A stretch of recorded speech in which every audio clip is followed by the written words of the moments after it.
So that's it? No more karate? I guess so. It's probably for the best. It was starting to boost your confidence. Isn't that a good thing? No? What has confidence ever gotten anybody except for a black guy in their backpack thrown in the trash? Well, I thought it was kind of cool how you stood up to Kyler. Are you insane? Let me ask you, what is the best superpower anyone could have? Super strength. Wrong. Invisibility. A distant second would be super speed. To run away fast.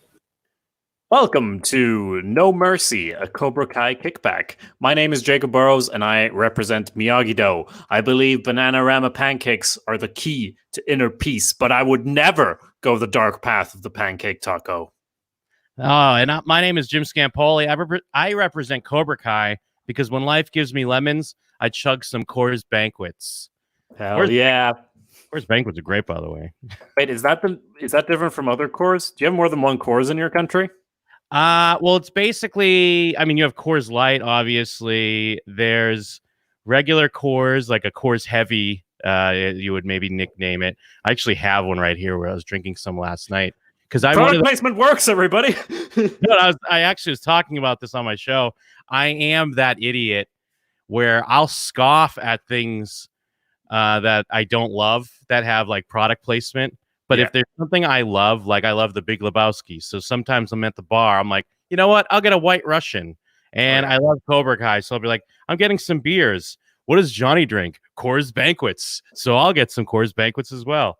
Well, those bottles, what is that? Is that why they're called banquets? Because they're in glass, old school type bottles? I believe so. Yeah, I honestly don't know. But I'm almost positive, yes. Because it is like a hipster bottle. But it's like a scummy Coors beer. Nice. So it's not very expensive, and they look cool. Yeah, we've been we've mentioned before how my girlfriend is dipping in and out of Cobra Kai as we go through it, and she was confused in the first episode about what time it was because it looked like some old ass Coors bottles on there. But yeah, I guess they're the hipster variety that Johnny keeps drinking. But okay, so another beer question. I know it's kind of unrelated, but like in the US, they seem to add light to everything. Is that calorie wise, or like, is it what does that mean, Jim?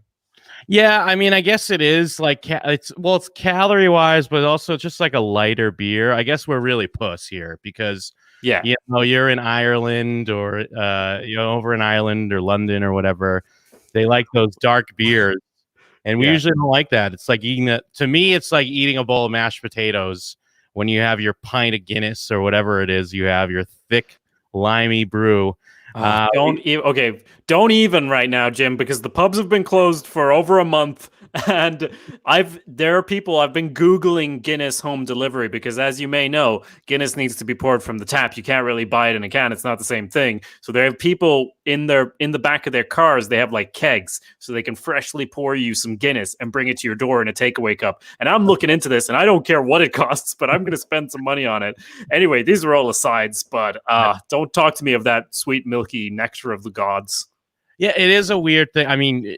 You never think about it in the States. You're just like, oh yeah, we have light beer. But when you think about it, it's like, yeah, are we really like worried about calories when we're drinking beer? I don't know. I guess it's ingrained in us.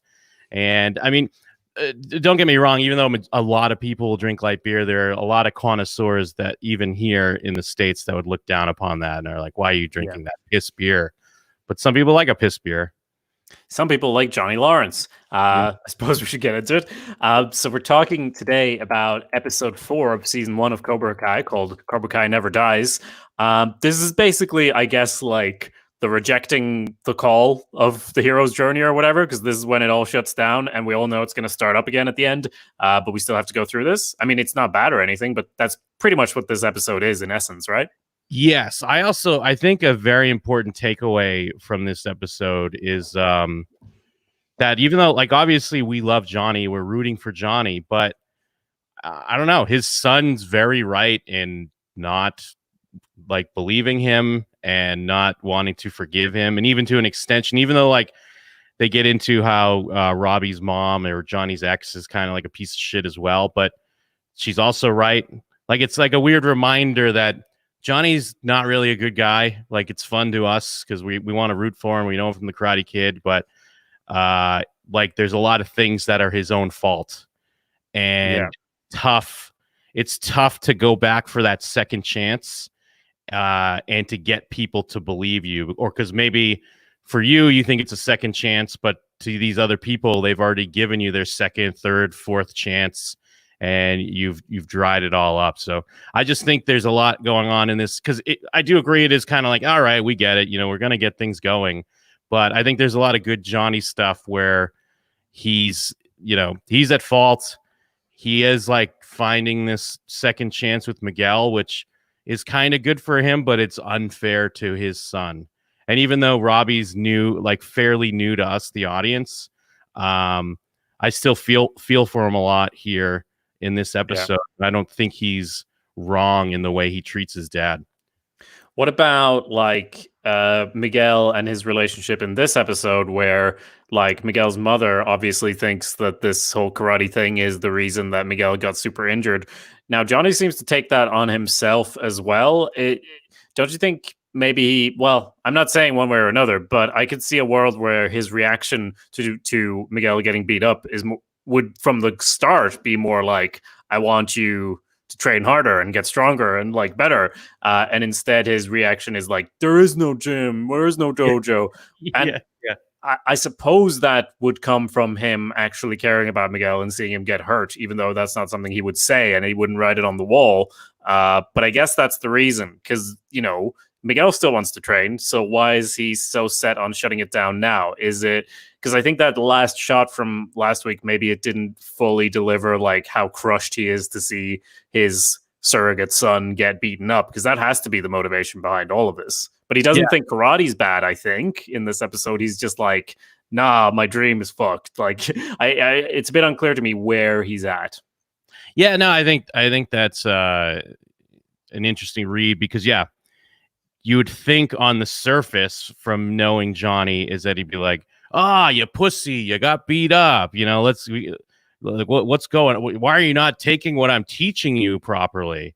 But I guess maybe that's why there is this parallel with Robbie and, how he does feel like he's a shitty father, which by extension, he's a shitty teacher. And obviously, Miguel is playing this surrogate son, where is it I'm a fuck up and now I'm fucking up other people's lives type of deal.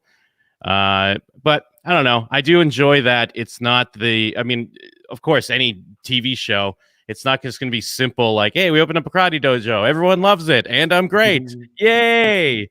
But it's not quite how you'd expect someone like Johnny to react to one of his students getting beat up. But I guess it's also the whole thing of all his eggs are in this one basket, this Miguel, and it's not just business and it's not just karate. There is a deeper emotional connection between them.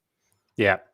So going through it from the start here, we have Robbie scamming folks for computers, and then they're selling the computer. They're hanging out, skating under a bridge with his scumbag friends. They're selling the computer online. I don't get why Robbie's all down to steal a computer, but then when they're have him Venmo half, and then when he shows up, give him to whoever shows up first. And he's like, but wait, isn't that illegal? It's a weird balance, because they want him to be likable and everything, but at the same time, it's you already stole it once. So internet scamming someone would arguably be better.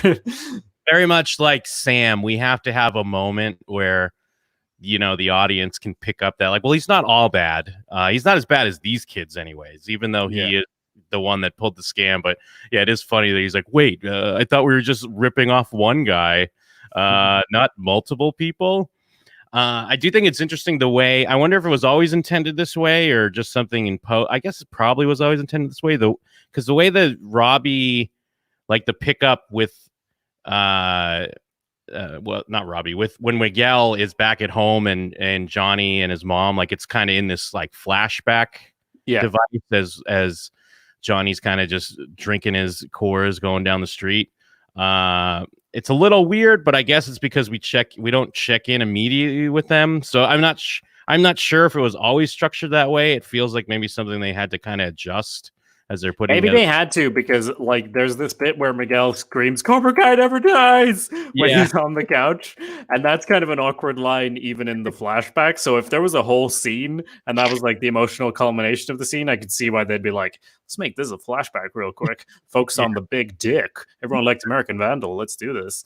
Yeah. Could be. I mean, I think it works the way it is, but it's an interesting way of doing it for sure, because it's kind of like that is in the scene we skip over is when Johnny's like, I never should have gotten involved with this, like he says very briefly, but maybe that's why I don't feel like I'm totally sure of where he's at, because it's in that scene that he decides that he shouldn't have gotten involved. Yeah. And then it's great how the way Johnny and Daniel are, especially in these build-up episodes. It feels like each time they're kind of hitting their lowest, even though it's some other thing in their life, they happen to come upon each other, and it all kind of comes back of like, no, LaRusso's the problem. That's what got me into this mess. And that kind of plays the other way, because when Johnny goes up and spray paints that dick, that becomes kind of the bane of Daniel's day, his ideal day, where he's still dealing with what Sam here, right? Yeah. And how she's still upset with the way he reacted at the dance. Yeah, because she doesn't want the pancakes at the start and everything. The thing with Daniel and Johnny feels like there's a lot of misunderstandings, or like you said, they take a lot of negative emotion from something else and it just happens to spill over on each other. And in a way, that feels like a kind of dated way of telling a story. It does feel like an 80s way of like having a lot of misunderstandings cause all of this. Because like if he in episode 1 had said like, your daughter rammed into my car, like, what the fuck, Daniel? He'd be like, don't worry, I'll tell her what's what, and I'll fix your car for free. And Johnny would be like, okay, cool. Well, you set your house in order. Like, he could have said that, but he didn't. Like, so it's always other things, other factors. And I guess part of that is like, we want them both to be likable enough in what they're doing. So it's whatever other drama just causes them to take it out on each other. And that way we can be on both of their sides. Unless maybe you, dear listener, is just on Johnny's side or just Daniel's side. Let us know. showswhatyouknow@gmail.com. I do think a lot of people pick a side. I do think it's a bit better, like above a just misunderstanding, because I think it's more just rooted in that whole thing of like, you're angry. He's not really angry at Daniel LaRusso, or he doesn't like he thinks he is, but he doesn't know that it's something else. If Dr. Melfi from The Sopranos has taught me anything, he's projecting at this this other force that's been in his life for so long. And especially since we know it goes back to high school days, of course, that fateful All Valley tournament where these lives clash together. But what I like is that it's not just like a standard misunderstanding where they're constantly interacting. It's kind of like they're off in their own branch, living their own life, but they just happen to like have that person pop in their head when they're already upset at something else. So they just lash out at each other, and that builds this rivalry. Yeah, and in this episode, to be fair, they have almost nothing to do with each other, because Daniel thinks that the art has been generated by his car sales rival, Cole, who has a hilarious ad. Like, you got to give it to him. Terrible ad. But yeah, so they have their separate storylines going on throughout the episode, because Johnny has to deal with the whole Robbie situation, really. Yes, yeah. So yeah, because he's dealing with that. It is like, it's welcome because it feels more real that they're dealing with their own lives. But I guess, because we're watching the show, we want them to interact more. So sometimes, when we check in with like, who's his rival? Cole. Yeah, Cole. It's kind of like, who's this guy? But then, then you'll have, of course, the karate kick of the boba, and it makes it all worth it. So Yeah, that was almost my intro, by the way. I was almost, I'm Miyagi-Do, and I kicked the competition. Well, I kicked their boba tea, which makes it all right. I do love how, I think it's, the ad agency and like Cole and whoever, everyone's talking about how like, oh yeah, it's great you've got this gimmick of karate, which is the way he's treating it. So that's something like where he's obviously, as we've talked about, Daniel's like left his past behind to a large degree. But then here he's like, no, it's not a gimmick. It's like who I am. It's like big part of me, and it's important. And same with the trees. Like from the outside, him giving bonsai trees doesn't mean anything. But for you and me, who lived through the horrors that was Karate Kid Part 3, we know that that's been a thing he's wanted to do forever. yeah, that's one of the things I love that the show plays with, and they do it really well, is that obviously to someone in the world, like if you live in this world where Daniel LaRusso exists, he's a corny white guy, cultural appropriation, however you want to go. But in reality, he's respectful, and this is like a real part of his life. He's not corny. If you actually like knew about his life, like us, if you went to Okinawa with him, like we did, and lived through Cobra Kai and Terry Silver, like we did, and Mr. Miyagi, you'd understand that no, this is very important, and he's actually very respectful. And it is a big piece of his life. He didn't just decide to wear this as a Halloween costume or something like that. At the same time, I do love that we get to see the other side of it as well so much in this. And especially maybe it's rewatching it again, but like just looking at these two guys and throughout thinking like, these are a couple of idiot losers who care a lot about what happened to them in high school. Like they are, like you said, it all comes down to that. Everything in the Karate Kid universe revolves around this one fight between the two of them. But that's their lives. They're like the nerdiest guys ever. Even like, well, obviously Johnny, but Daniel as well. Like they are both really corny and nerdy. And I like that we get to see that. And just the way like Miguel, I mean, because we're seeing some scenes here where he's kind of still arguing with his mother. His grandmother's kind of more on his side that he, maybe should kind of toughen up and learn to fight back. And Miguel still has this vision of Johnny. Like, I guess, he doesn't, the facade isn't broken, but, we have that comedic cut where he's talking about how Johnny's great or whatever, and how he could be a great teacher. And then it just cuts to him splayed out on his floor with tipped over beers everywhere. And yeah, he's like, he's unfortunately, he is just a loser. And then, he gets a call from Robbie's school, and I guess he's been out of school. Who would be letting someone, just take up to a month or more of school off to go on some trip? Yeah, and so then, I mean, that's what Johnny's focused on a lot more than Miguel in this episode. He goes to talk to Robbie, goes to talk to Robbie's mother. He's a real dick about it, like that line where he's like, word of advice, just in general. Oh, yes, yeah. It's really like, really toxic. You just pick up that there's this toxic relationship. And I mean, that's one of the things I was talking about in the previous episodes for him. But we still see that, he's a piece of shit. Also, sorry, I almost skipped over the scene with the father-son eating a sundae. Goes to Miguel and tries to rekindle, and does rekindle that instead. Do this, but he is still like, he goes to try harder, and he doesn't. He tries with this new kid, which for us, we know Miguel way better than Robbie. We're like, fuck yeah, but move here.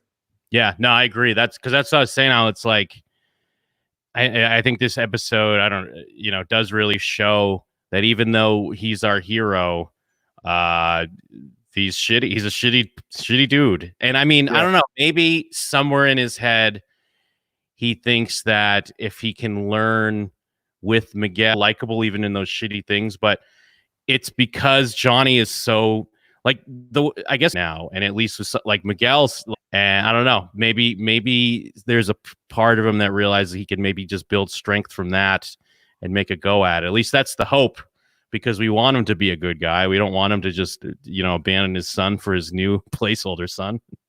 Yeah. For sure. I got to call out as well. It's a very satisfying shot when we have the whole scene with forgotten that from when I watched it last time, and I was like, "Oh shit!" Because you've been wanting her to know forever what a piece of shit Kyler is, because it's very obvious to anyway he is all the time. But so we're like, "Come on, Sam, you're like Daniel." Figure it out. And so it's very satisfying when that happens. And I did rewind it and watch the scene again and going like, yeah, she's hearing all this. Yeah. Now, is it progress? Like if you look at it from someone who judges a lot of things on pure rep is a real asshole, like fully, because obviously if he was the Karate Kid, that'd be like too much. You know what I mean? Because it's like, oh yeah, what, the Asian kid's got to know karate. So it's kind of great that he doesn't know karate.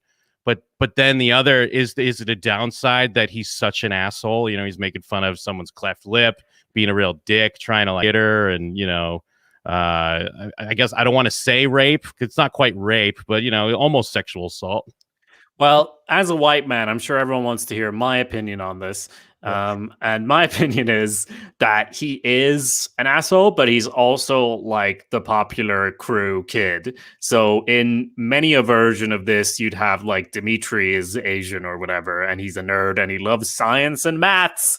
Like this is way better, I guess, even though he's a piece of shit in that, you know, he's a popular guy and a piece of shit, but like he's outside of the stereotype. And like you said, it might actually be worse if he was like, yeah, I'm the new Karate Kid or whatever. Yeah. Like that would probably be really bad. So yeah, I think it works the way it is. And as I said, as a white man, my opinion on this is final. Well, and one thing that I mean, we know of Kyler is that he's a piece of shit, but we don't know his story.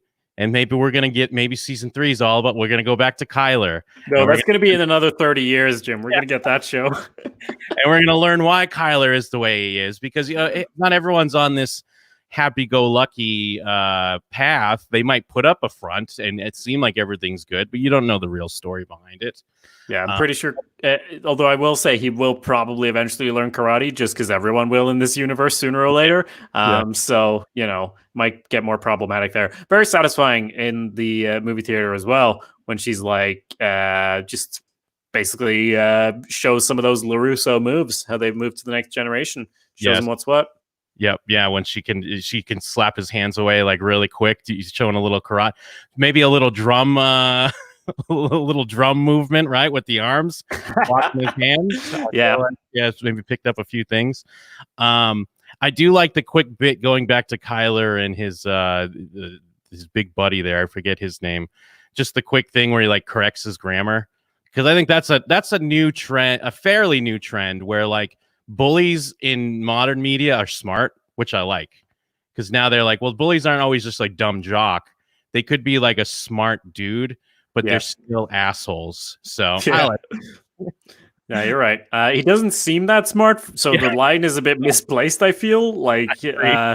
But yeah, I would agree. Like, I would actually enjoy that probably more instead of like dumb jock, cool, smart, handsome nerd. Like, what? Just have the cool, smart, handsome guy be a real charmer sometimes, and then sometimes a real dick. I guess. I mean, Kyler is doing that, so got to give it to him on that in that respect. But yeah, he's an idiot in this, which and he only likes fish sticks, and you know, it's not.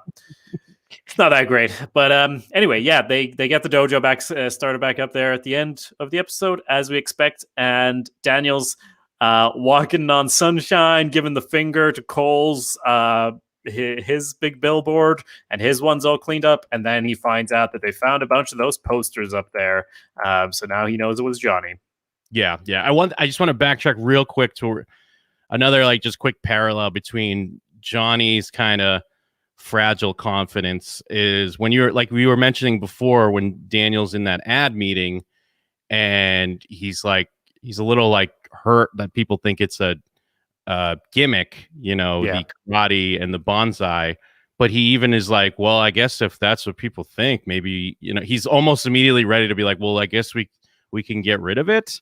Like they both have this, you know, shaky confidence right now, I guess, due to, you know, the being fathers and teachers and just trying to go through life. And that's why it's like, oh my God, Johnny and Daniel just sit down and hang out, have a beer together, Sit down. Maybe warm each other up on the mat. Let's just be best friends. You guys could learn so much from each other. Have some Coors Banquet, or maybe some Guinness, like whatever floats your boat, man.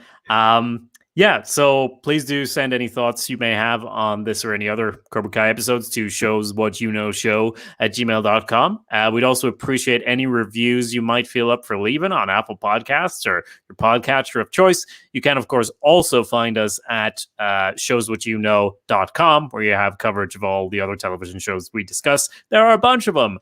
Is there anything else, Jim? I think there's just one more thing. Oh, what's that? Strike first. Strike hard. No mercy.